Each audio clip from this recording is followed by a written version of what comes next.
속보입니다. 전 세계에 인공지능 서버 동시마비 가능성. 새벽 3시 미국 워싱턴 국방산업연구소. 한 남자가 라디오 뉴스에 커피를 쏟았다. 잭 탱맨 박사. 25년간 세계의 기술 위기를 예측해온 남자였다. 그가 계산한 악몽이 현실이 되고 있었다. 박사님, 지금 이 시뮬레이션 결과가 정말 맞습니까? 전화기 너머로 국방부 관계자의 떨리는 목소리가 들렸다. 탱맨의 모니터. 붉은 그래프가 심장처럼 떨리고 있었다. T-72시간. 전면 산업 붕괴. 72시간. 딱 사흘이면 인류 문명이 멈춘다. 회의실 문이 열렸다. 고위 관계자들이 급히 들어왔다. 스크린 앞에 모두가 얼어붙었다. 대체 원인이 뭡니까? 어디서 무엇이 끊기는 겁니까? 탱맨이 천천히 알고리즘을 돌렸다. 모든 화살표가 하나의 지점으로 모였다. 화면에 한 단어가 떠올랐다. 출처 대한민국. 회의실이 침묵에 잠겼다. 그 순간 모두가 깨달았다. 세계의 생사가 한 나라에 달려있다는 것을. 인류의 심장이 서울에서 뛰고 있다는 것을. 탱맨이 조용히 중얼거렸다. 한국이 멈추면 세계는 72시간도 버티지 못합니다. 저는 잭 탱맨입니다. 미국 콜로라도에서 태어나 25년간 반도체와 국가안보를 연구해온 사람이죠. MIT에서 전자공학 박사를 받았고 미국 국방산업연구소에서 일했습니다. 세계의 기술 흐름을 분석하고 위기를 예측하는 게 제 일이었죠. 저는 숫자를 믿는 사람입니다. 감정보다 데이터를, 말보다 증거를 믿어왔습니다. 그런 제가 2013년 하나의 사건을 기억합니다. 중국 우시라는 도시에 있던 공장 한 곳에 불이 났습니다. SK 하이닉스라는 한국 기업의 공장이었죠. 단 한 곳의 화재였습니다. 그러나 전 세계가 흔들렸습니다. 컴퓨터에 들어가는 메모리 칩, 디램이라는 부품이 있습니다. 우리가 쓰는 모든 전자기기의 핵심이죠. 그 공장 하나가 멈추자 전 세계 디램 가격이 30% 폭등했습니다. 애플이 아이폰 생산을 줄였고 컴퓨터 제조사들이 생산을 연기했죠. 단 한 공장의 불길이 세계 경제를 태웠습니다. 저는 그때 보고서를 썼습니다. 공급망 집중의 위험성이라는 제목이었죠. 그러나 아무도 귀담아 듣지 않았습니다. 세계는 다시 일상으로 돌아갔고 저 역시 그 사건을 잊어갔습니다. 10년이 흘렀습니다. 2024년 말 어느 새벽이었습니다. 제 연구소에 한 통의 지시가 내려왔습니다. 인공지능 시대 최악의 시나리오를 계산하라. 저는 컴퓨터 앞에 앉았습니다. 시뮬레이션을 돌리기 시작했죠. 질문은 하나였습니다. 만약 인공지능의 핵심 부품 공급이 끊긴다면 세계는 얼마나 버틸 수 있는가? 모니터의 붉은 그래프가 화면을 채웠습니다. 심장 박동처럼 떨리는 곡선이었죠. 저는 숨을 멈췄습니다. 72시간. 딱 사흘이었습니다. 화면 속에서 하나씩 시스템이 무너졌습니다. 첫 번째 날, 인공지능 서버가 멈췄습니다. 구글, 마이크로소프트, 아마존의 클라우드가 꺼졌죠. 두 번째 날, 병원의 의료 인공지능이 정지했습니다. 자율주행 자동차가 도로 위에서 섰습니다. 전력망 관리 시스템이 마비됐죠. 세 번째 날, 국방 시스템마저 흔들렸습니다. 숫자는 거짓말하지 않습니다. 사흘이면 문명이 멈춥니다. 저는 원인을 추적했습니다. 대체 무엇이 이 모든 걸 멈추게 하는가? 화면 속 알고리즘이 하나의 지점을 가리켰습니다. HBM. 고대 역폭 메모리라는 부품이었습니다. 인공지능의 심장이라 불리는 칩이죠. 이게 대체 뭡니까? 컴퓨터의 두뇌는 GPU입니다. 엔비디아 같은 회사가 만드는 칩이죠. 그런데 그 두뇌가 생각을 하려면 정보가 필요합니다. HBM은 바로 그 정보를 공급하는 심장입니다. GPU가 계산을 한다면 HBM은 데이터를 순식간에 보내주죠. 마치 심장이 온몸에 피를 보내듯 말입니다. HBM이 없으면 어떻게 됩니까? 아무리 좋은 GPU도 무용지물입니다. 그리고 그 HBM을 만드는 곳은 전 세계에 단 두 나라뿐이었습니다. 한국과 미국. 정확히는 한국이 전 세계 생산량의 80%를 쥐고 있었죠. SK 하이닉스와 삼성전자였습니다. 화면 속에 한 단어가 떠올랐습니다. 출처 대한민국. 저는 그 순간 10년 전 우시 공장의 불길을 떠올렸습니다. 한 공장의 화재가 세계를 흔들었던 그날을요. 그런데 지금은 어떻습니까? 한 나라가 멈추면 인류 문명 전체가 사흘 만에 정지합니다. 2013년엔 메모리 칩이었습니다. 지금은 HBM입니다. 그리고 둘 다 한국이 쥐고 있었죠. 석유가 끊기면 자동차 엔진이 멈춥니다. 그러나 HBM이 끊기면 문명 그 자체가 멈추는 겁니다. 저는 불 꺼진 연구실에 홀로 앉아 중얼거렸습니다. 한국이 멈추면 세계는 72시간도 버티지 못한다. 창밖으로 워싱턴의 새벽 하늘이 보였습니다. 평화로운 풍경이었죠. 그러나 제 모니터 속 세계는 붉은 경고로 가득했습니다.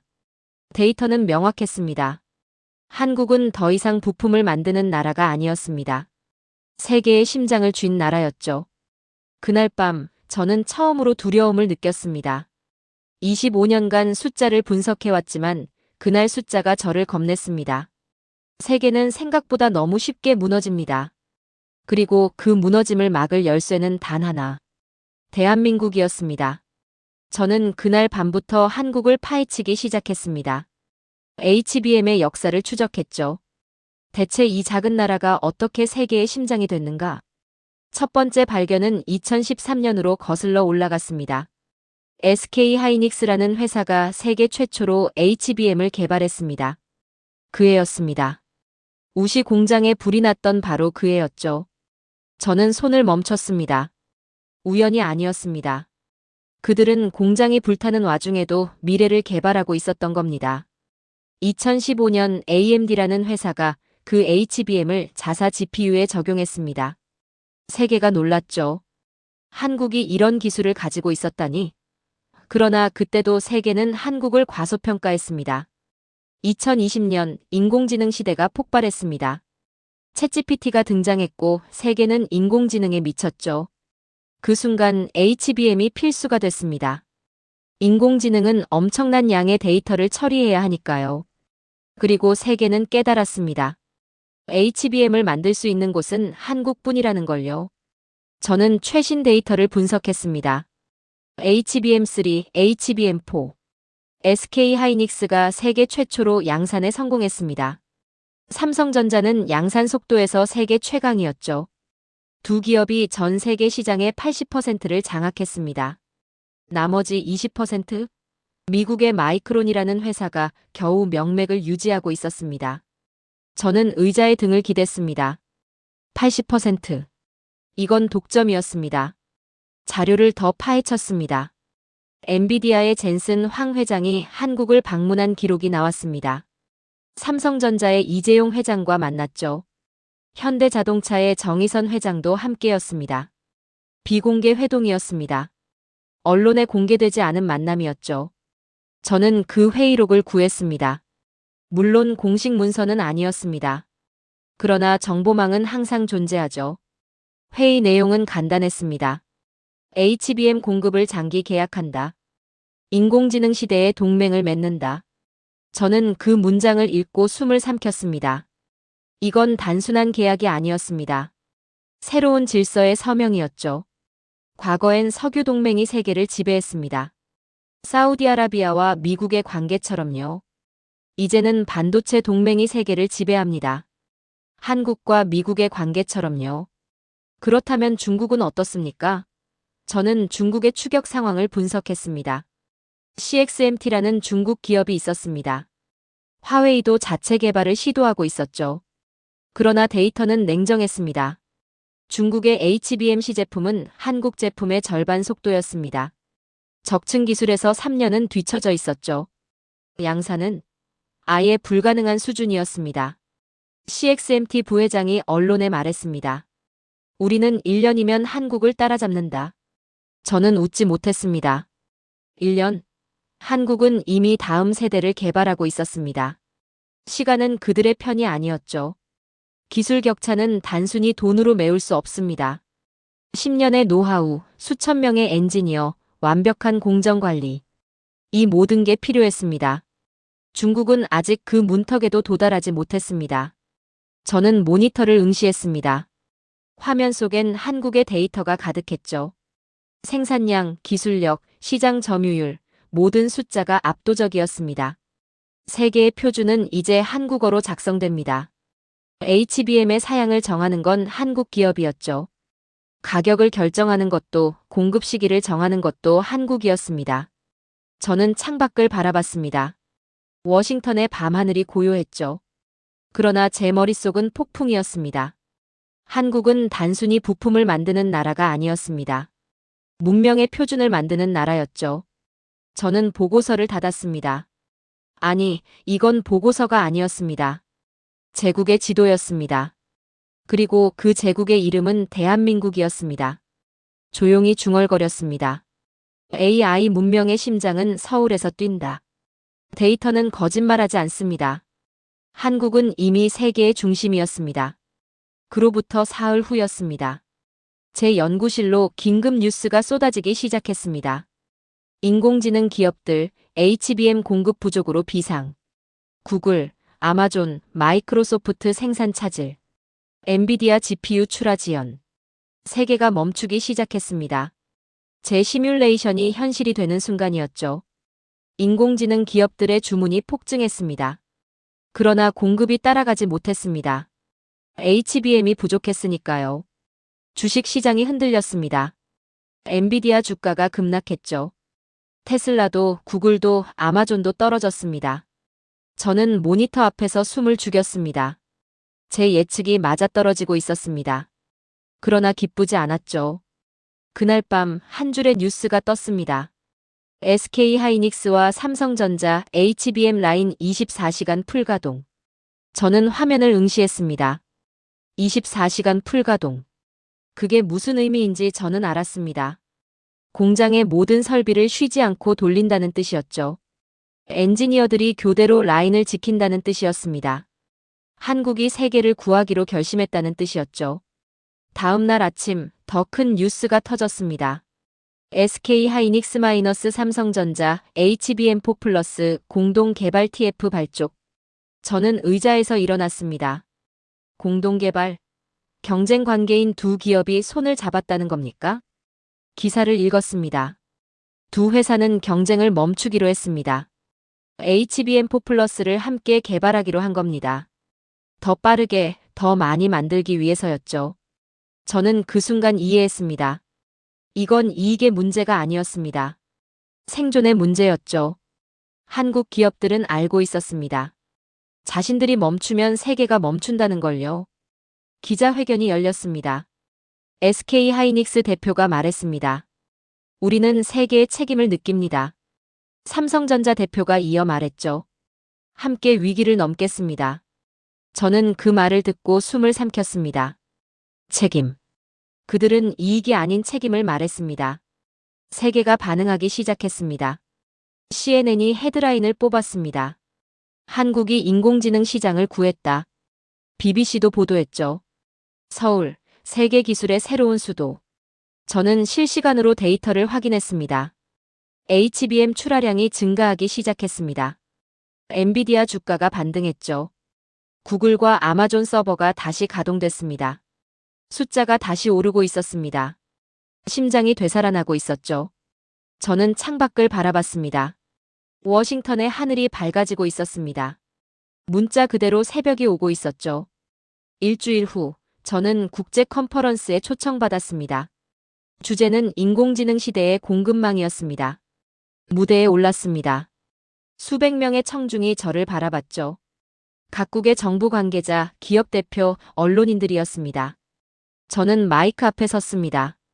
조용히 말하기 시작했죠. 저는 세계의 심장이 멈추는 순간을 봤습니다. 시뮬레이션이었지만 현실과 다르지 않았죠. 72시간이면 문명이 정지합니다. 청중이 숨을 죽였습니다.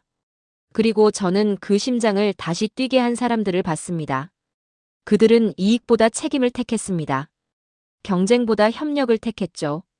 그 나라의 이름은 대한민국입니다. 박수가 터져나왔습니다. 기립박수였죠. 저는 무대를 내려왔습니다. 가슴이 뛰었습니다. 25년 경력의 분석가가 가슴이 뛰었습니다. 그날 밤 저는 호텔 창가에 섰습니다. 멀리 서울의 야경이 보였습니다. 수많은 불빛이 반짝이고 있었죠.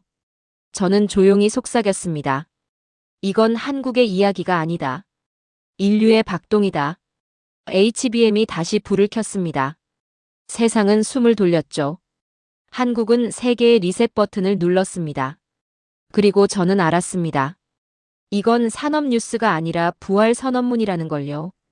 부활의 기쁨은 오래가지 못했습니다. 일주일 후 저는 워싱턴으로 급히 소환됐습니다.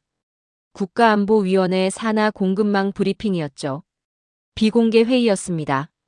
회의실에 들어서자 차가운 공기가 느껴졌습니다. 국방부, 상무부, 정보기관 고위 관계자들이 앉아 있었죠.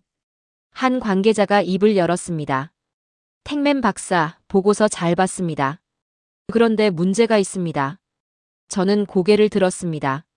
HBM의 한국 의존도가 75%입니다. 이건 위험 수준입니다. 위험 수준. 그 단어가 회의실을 채웠습니다. 저는 천천히 말했습니다. 그러나 그들이 세계를 구했습니다. 구했습니까? 아니면 인질로 잡았습니까? 저는 숨을 멈췄습니다. 인질이라니요? 만약 한국이 공급을 중단한다면 어떻게 됩니까?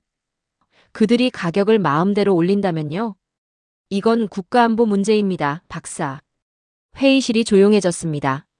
저는 아무 말도 할 수 없었죠. 이건 보고서가 아니었습니다.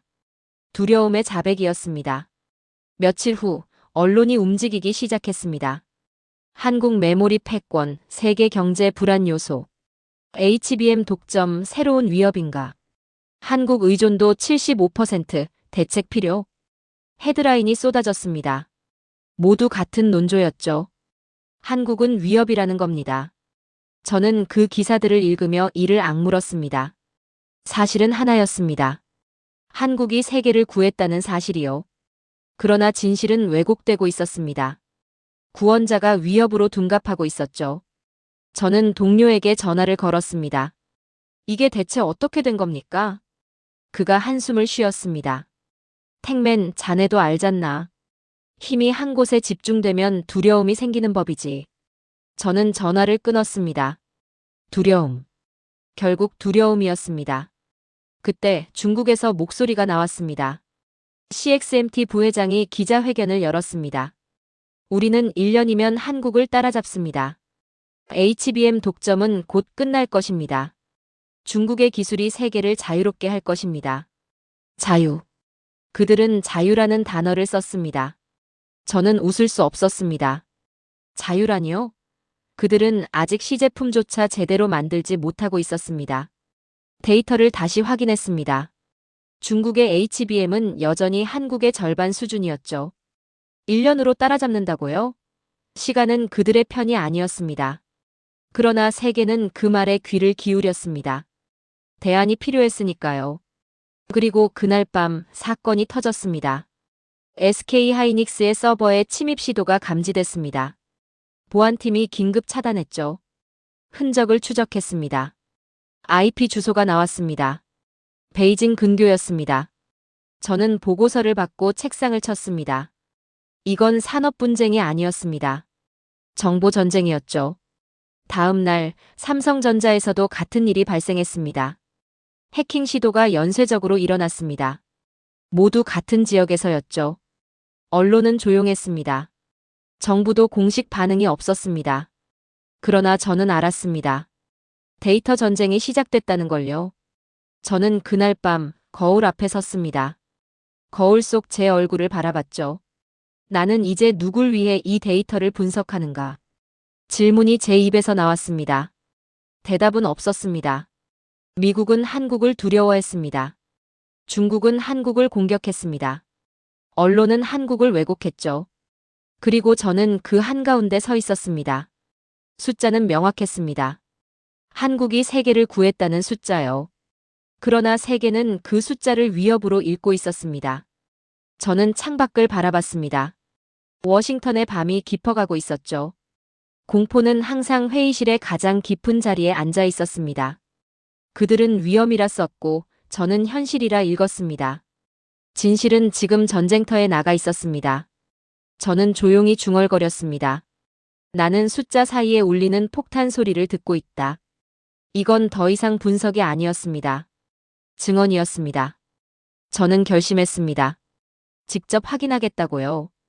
일주일 후 저는 인천공항에 내렸습니다. 새벽 6시였습니다. 비행기 창밖으로 서울의 불빛이 보였죠. 도시 전체가 빛으로 숨쉬고 있었습니다. 저는 그 순간 느꼈습니다. 이 도시는 이미 데이터로 살아간다고요. 공항을 나서자 SK 하이닉스 담당자가 기다리고 있었습니다. 택맨 박사님 환영합니다. 청주 공장으로 안내하겠습니다. 차는 고속도로를 달렸습니다. 창밖으로 한국의 풍경이 지나갔죠. 높은 빌딩, 깨끗한 도로, 빠르게 움직이는 사람들. 2시간 후 청주에 도착했습니다. 공장 앞에서 저는 숨을 멈췄습니다. 거대한 건물이 눈앞에 펼쳐졌죠. 이곳에서 세계의 심장이 만들어지고 있었습니다. 보안 검색을 거쳐 내부로 들어갔습니다. 클린룸이었습니다. 온도 1도, 습도 0.1% 오차 없는 공간이었죠. 특수 방진복을 입었습니다. 머리부터 발끝까지 완전히 덮는 옷이었습니다. 먼지 하나 들어가서는 안 되니까요. 문이 열렸습니다. 저는 그 순간을 평생 잊지 못할 겁니다. 수백 대의 장비가 빛을 내며 작동하고 있었습니다. 로봇팔이 정밀하게 움직였죠. 웨이퍼가 레일을 따라 이동했습니다. 한 엔지니어가 다가왔습니다. 이곳이 HBM 적층 라인입니다. 그가 설명하기 시작했습니다.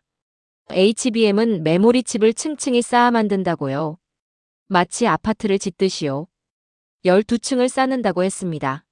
한 층이라도 어긋나면 전체가 무용지물입니다. 그의 손끝이 웨이퍼 위를 가리켰습니다. 칩 하나하나가 머리카락보다 얇았습니다.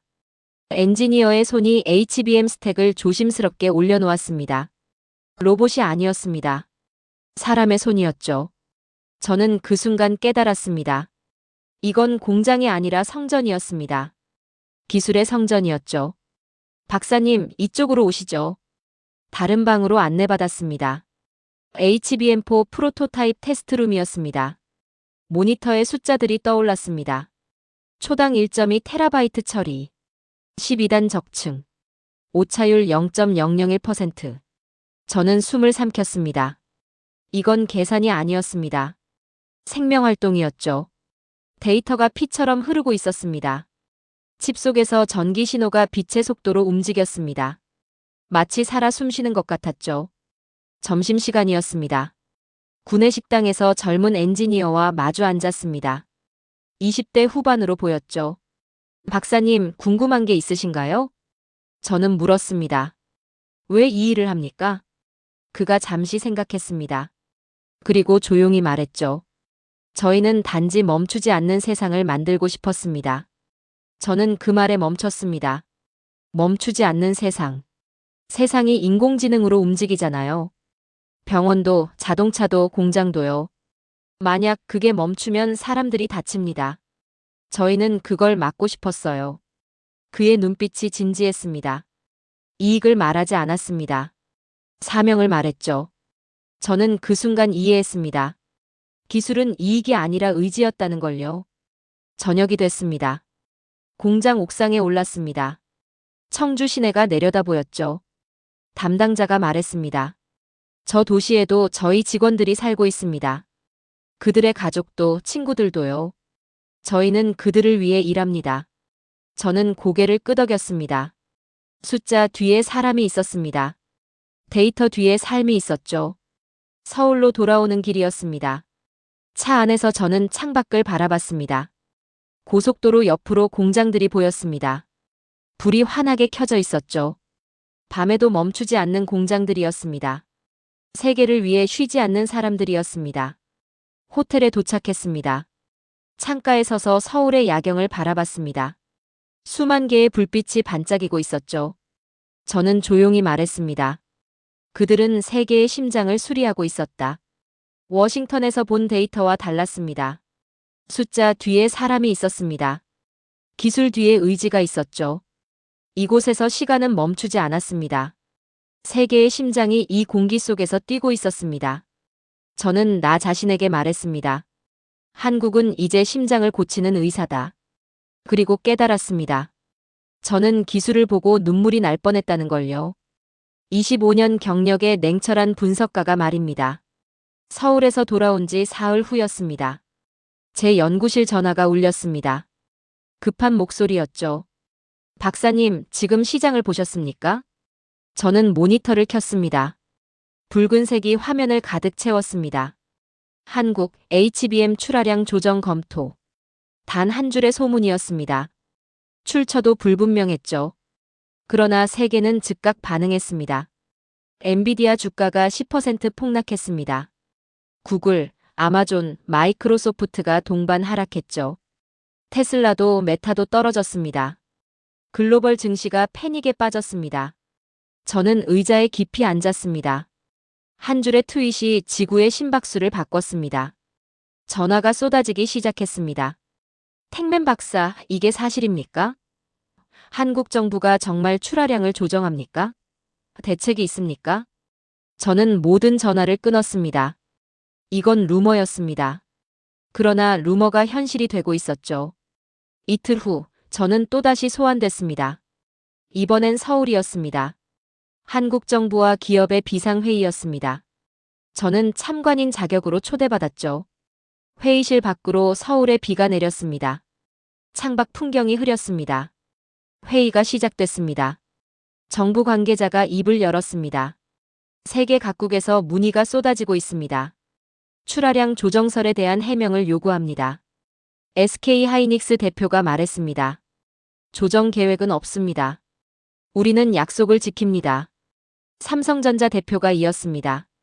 최대 생산량을 유지하고 있습니다. 세계를 위해서입니다. 그리고 한국 관계자가 조용히 말했습니다. 우리가 멈추면 세계도 멈춥니다. 우린 그 무게를 압니다. 저는 그 말에 숨을 삼켰습니다. 무게. 그들은 무게를 말했습니다. 회의실이 조용해졌습니다. 빗소리만 들렸죠. 그들의 얼굴에 두려움은 없었습니다. 있었던 건 결연함이었습니다. 저는 그 순간 깨달았습니다. 그들의 침묵은 두려움이 아니라 책임이었습니다. 다음 날, 더 큰 사건이 터졌습니다. SK하이닉스 서버의 연쇄 해킹 시도가 감지됐습니다. 삼성전자도 마찬가지였죠. 하루에 수십 건이 발생했습니다. 보안팀이 추적했습니다. IP 주소들이 나왔습니다. 베이징, 상하이, 선전. 모두 중국이었습니다. 저는 보고서를 보며 주먹을 쥐었습니다. 이건 단순한 해킹이 아니었습니다.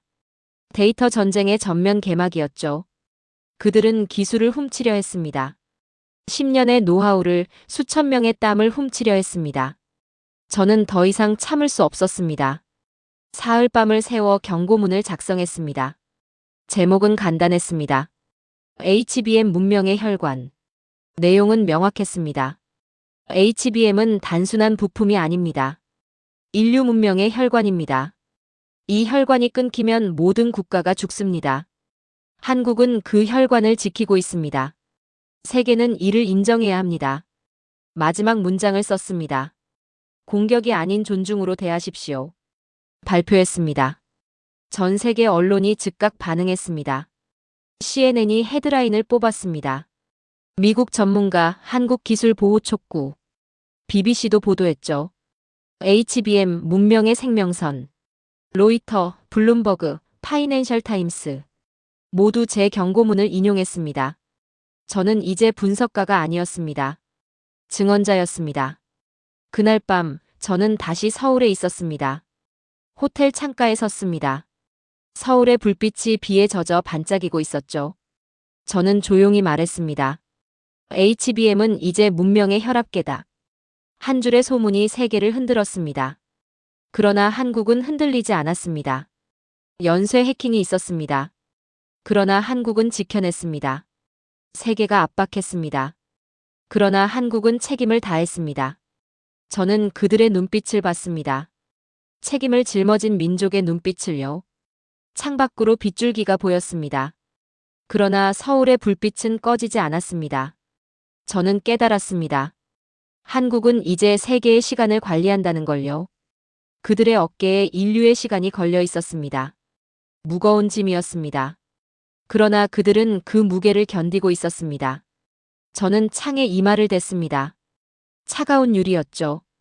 그들의 침묵이 가장 큰 대답이었다. 한국은 말하지 않았습니다. 증명했습니다. 위기는 계속됐습니다. 루머가 가라앉지 않았죠. 해킹 시도도 멈추지 않았습니다. 세계는 불안했습니다. 한국을 의심했습니다. 저는 그 한가운데서 숨을 죽이고 있었죠. 그날이었습니다. 저는 서울 호텔에 있었습니다. 오후 2시 긴급 뉴스 알림이 울렸죠. SK 하이닉스 삼성전자 공동 기자회견 개최. 저는 텔레비전을 켰습니다. 기자회견장이 가득 차 있었습니다. 세계 각국 언론이 몰려들었죠. 두 회사 대표가 나란히 섰습니다. 플래시가 터졌습니다. SK 하이닉스 대표가 마이크를 잡았습니다. 조용한 목소리였죠. 오늘 발표드립니다. HBM4 플러스 대량 양산을 개시합니다. 기자회견장이 술렁였습니다. 삼성전자 대표가 이었습니다. 지금 이 순간부터입니다. 세계의 공급을 시작합니다. 저는 의자에서 일어났습니다. 지금 이 순간부터 화면에 공장 영상이 나왔습니다. 청주, 이천, 평택. 모든 라인이 가동되고 있었습니다. 이미 생산이 시작된 겁니다. 저는 숨을 멈췄습니다. 그들은 위기 때조차 말 대신 결과로 대답했습니다. 기자회견장이 폭발했습니다. 질문이 쏟아졌죠. 언제부터 준비했습니까? 생산량은 얼마입니까? SK 하이닉스 대표가 답했습니다. 석 달 전부터였습니다. 세계가 필요로 할 걸 알았습니다. 석 달 전. 루머가 나오기 전이었습니다. 해킹이 시작되기 전이었죠. 그들은 이미 준비하고 있었던 겁니다. 침묵은 준비의 다른 이름이었습니다. 증시가 즉각 반응했습니다. 엔비디아 주가가 급반등했습니다. 15% 상승이었죠. 구글, 아마존, 마이크로소프트가 따라 올랐습니다. 저는 실시간 데이터를 확인했습니다. 세계가 되살아나고 있었습니다. 다음 날, 더 놀라운 일이 벌어졌습니다. 구글 최고 경영자가 서울행 비행기에 올랐습니다. 아마존도 마이크로소프트도 마찬가지였죠. 테슬라의 일론 머스크까지 움직였습니다. 인천공항이 빛으로 가득 찼습니다. 기자들이 외쳤죠. 세계가 서울로 날아오고 있습니다. 저는 그 광경을 보며 말했습니다. 이건 협상이 아니다. 귀환이다. 기술의 수도로의 회귀였습니다. 일주일 후 데이터가 말해줬습니다. 전 세계 인공지능 서버가 재가동됐습니다. 데이터 센터의 불이 다시 켜졌죠. 자율주행 개발이 속도를 냈습니다. 의료 인공지능이 업그레이드 됐습니다. 전력 사용량이 폭발적으로 증가했습니다. 세계가 다시 숨쉬기 시작한 겁니다. 저는 모니터 앞에서 중얼거렸습니다. 그들의 작은 웨이퍼가 다시 인류의 맥박을 되살렸다. 그때였습니다. 저에게 초청장이 왔습니다. 국제산업포럼이었습니다. 200여 개국이 중계하는 자리였죠. 저는 무대에 올랐습니다. 수천 명의 청중이 저를 바라봤습니다. 마이크를 잡았습니다. 손이 떨렸습니다. 그러나 목소리는 단단했죠. 저는 오늘 역사를 목격했습니다. 청중이 조용해졌습니다. 한 나라가 세계의 심장을 다시 뛰게 하는 장면을요. 루머가 휘몰아쳤습니다. 공격이 이어졌습니다. 세계가 의심했죠. 숨을 크게 들이쉬었습니다. 그러나 그 나라는 흔들리지 않았습니다. 말하지 않았습니다. 증명했습니다. 목소리를 높였습니다. 그 나라의 이름은 대한민국입니다. 기립박수가 터져나왔습니다. 청중 전체가 일어섰죠. 저는 무대 위에서 그들을 바라봤습니다. 눈시울이 뜨거워졌습니다. 그날 밤 서울 상공이었습니다. 드론쇼가 시작됐습니다. 수천 대의 드론이 하늘에 글자를 그렸습니다. K-메모리. 서울 시민들이 환호했습니다. 저는 한강 다리 위에 서서 그 광경을 바라봤죠. 조용히 말했습니다. 세상이 드디어 고개를 들었다. 왕관은 무겁다. 그러나 그 무게가 곧 위험이다. 한국은 침묵했습니다. 그러나 침묵은 준비였습니다. 세계가 의심했습니다. 그러나 한국은 증명했습니다. HBM4+. 그 네 글자가 인류의 전원을 다시 켰습니다. 이건 복구가 아니었습니다. 부활이었습니다. 저는 한강의 불빛을 바라보며 깨달았습니다. 기술의 왕관은 무겁지만 찬란하다는 걸요. 그리고 그 왕관의 주인은 대한민국이라는 걸요. 서울에서의 일주일이 더 지났습니다. 저는 호텔이 아닌 작은 사무실을 빌렸습니다. 밤낮으로 보고서를 작성했죠. 제목은 정했습니다. HBM 문명의 심장. 사흘밤을 세웠습니다. 모든 데이터를 정리했습니다. 모든 경험을 담았죠. 마지막 문장을 썼습니다. 문명의 심장은 이제 서울에서 뛴다. 발표했습니다. 반응은 즉각적이었습니다. 각국 정부가 그 문장을 인용했습니다. 언론이 헤드라인으로 뽑았죠.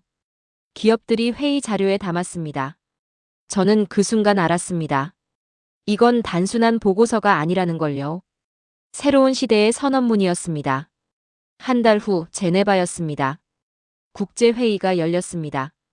주제는 인공지능 시대의 기술 협력이었죠. 그러나 실제 내용은 달랐습니다. 한국 주도의 새로운 동맹이었습니다. 회의장에 각국 대표가 모였습니다. 미국, 유럽, 일본, 대만. 모두 한자리에 모였죠. 한국 대표가 제안했습니다. 글로벌 메모리 얼라이언스를 만들겠습니다. 반도체와 인공지능, 데이터 안보를 함께 관리하자는 겁니다. 미국 대표가 물었습니다. 누가 주도합니까? 한국 대표가 답했습니다. 함께 주도합니다. 그러나 기술 표준은 한국이 제시합니다. 회의장이 조용해졌습니다. 그리고 하나둘 손이 올라갔습니다. 동의였습니다. 저는 그 광경을 보며 중얼거렸습니다. 이건 경제 협약이 아니다. 문명의 동맹이다. 서명식이 열렸습니다. 각국 대표가 줄을 섰죠. 한국 대표 옆에서 차례로 서명했습니다. 저는 그 순간을 사진으로 남겼습니다. 역사의 순간이었으니까요. 한국으로 돌아왔습니다. 한 대학에서 강연 요청이 왔습니다. 공과대학 학생들 앞에서였죠. 강연을 마치고 질문 시간이었습니다. 한 학생이 손을 들었습니다. 교수님, 한국 기술의 본질이 뭐라고 생각하십니까? 저는 잠시 생각했습니다. 그리고 답했죠. 온도입니다. 학생들이 고개를 갸우뚱했습니다. 저는 수많은 나라의 기술을 봤습니다. 미국은 속도였고 중국은 규모였죠. 그러나 한국은 달랐습니다. 한국의 기술엔 온도가 있었습니다. 한 엔지니어의 말이 떠올랐습니다.